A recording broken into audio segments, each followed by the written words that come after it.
సినిమాన్ ఉంది, ఫుల్ది.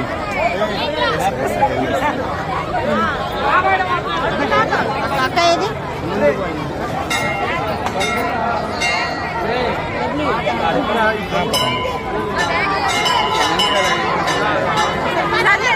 ఫోటో తీసుకోవచ్చు.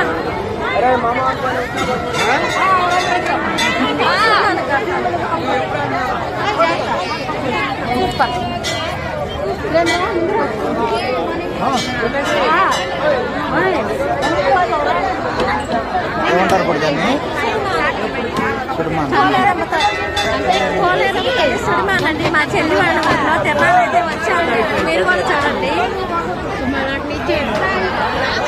చూసారా ఫ్రెండ్స్ ఎంతమంది పబ్లిక్ వచ్చారో?